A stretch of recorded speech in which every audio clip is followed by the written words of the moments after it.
Découvrir un meurtre mystérieux, puis essayer de le résoudre. Tel est tout le plaisir de ces studios de jeux de rôle, alias LARPing, dans la ville du sud de la Chine, de Guangzhou.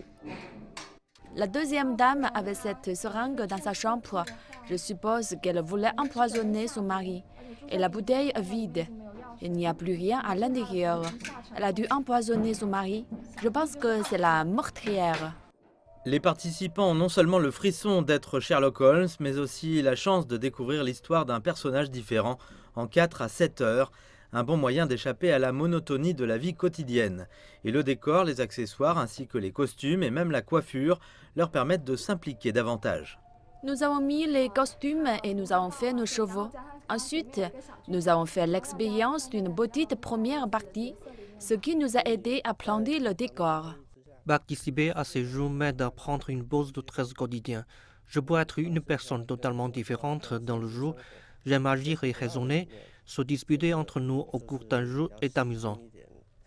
Le studio dit que de nombreux clients sont dans la vingtaine et ils aiment les jeux de détective, non seulement pour le plaisir, mais aussi pour le réseautage social.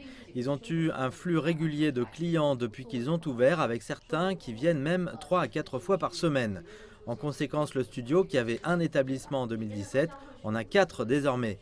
Mais le directeur, Chen Zhejiang, dit que ce n'est pas aussi lucratif qu'il y paraît. Un script ne peut être utilisé que pendant environ 3 ans. Normalement, le cycle de récupération est 1 an et demi à 2 ans, ce qui signifie que nous n'avons qu'un an pour chaque script pour le rendre profitable. Si le scénario n'est pas populaire, il durera moins de 3 ans, et pour le script de jeu de rôle de table, leur vie commerciale ne dure que 2 à 3 mois.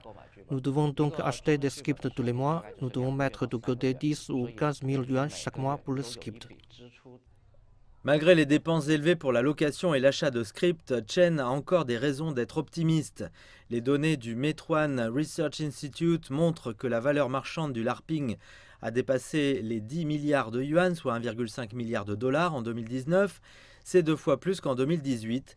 De plus, l'engouement s'étend à d'autres secteurs, y compris les jeux en ligne et le streaming en direct, ce qui signifie que plus d'entrepreneurs, et pas seulement les jeunes, inondent l'industrie.